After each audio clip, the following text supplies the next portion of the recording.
რა არის ბურევესტნიკი? ბურევესტნიკი, რაც რუსულად ქარიშხალას ნიშნავს და რომელსაც ნატოს ქაიფოლის კოდური სახელით მოიხსენიებს, სახმელეთო ბაზირების ფრთოსანი რაკეტაა. ის თითქმის შეუზღუდავი მოქმედების რადიუსითა და არაპროგნოზირებადი ფრენის ტრაექტორიით გამოირჩევა. მისი უნიკალური მახასიათებელია ის, რომ ჩვეულებრივი საწვავის ნაცვლად კომპაქტური ბირთვული რეაქტორით მუშაობს. თეორიულად ამან რაკეტას შესაძლოა საშუალება მისცეს დღეების განმავლობაში იფრინოს და სამიზნეს მოულოდნელი მიმართულებიდან დაარტყას. რადარისგან თავის არიდების მიზნით ის ძალიან დაბალ სიმაღლეზე დაფრინავს. ერთ-ერთმა რუსმა მაღალი რანგის გენერალმა განაცხადა, რომ 21 ოქტომბრის გამოცდის დროს რაკეტამ 14000 კილომეტრი იფრინა და 15 საათის განმავლობაში დარჩა ჰაერში. ისინი ასევე ამტკიცებენ, რომ რადგან რაკეტას შეუძლია მიწიდან მხოლოდ 100 მეტრზე იფრინოს, საჰაერო თავდაცვის სისტემები მის წინააღმდეგ უსარგებლოა. რუსული რაკეტა დაფრინავს ქვებგერით, საათში 850-დან 1300 კილომეტრამდე სიჩქარით. მას შეუძლია ბირთვული ქობინის გადატანაც. დასავლელი ექსპერტები ვარაუდობენ, რომ ამ ეტაპზე იარაღს სავარაუდოდ შეზღუდული სტრატეგიული გამოყენება ექნება. მისი ქვებგერითი სიჩქარის გამო ის შეიძლება მარტივად აღმოაჩინონ და ჩამოაგდონ გამანადგურებლებმა.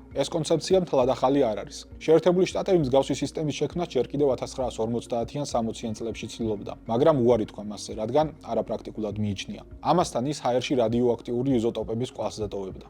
ნორვეგია აცხადებს, რომ რუსეთი ამ რაკეტას დაახლოებით 2016 წლიდან ქმნის და ცდებსაც ატარებს. ბურევესტნიკზე მუშაობას არაერთი უბედური შემთხვევა მოჰყვა. მიუხედავად ამისა, ვლადიმერ პუტინმა ეს იარაღი უძლეველად და რუსული სამხედრო ინოვაციების სიმბოლოდ გამოაცხადა. ეს რაკეტა შეიარაღების რბოლის უახლესი ნიშანია, რომელშიც მოსკოვი აშშ-სა და ნატოს წინააღმდეგ სტრატეგიული შეკავების გაძლიერებას ცდილობს. ბოლო საცდელი გაშვება მნიშვნელოვან წინსვლას აღნიშნავს, მაგრამ სერიოზული ეჭვები რჩება იმის თაობაზე, შეცვლის თუ არა ეს იარაღი გლობალურ ძალთა ბალანსს.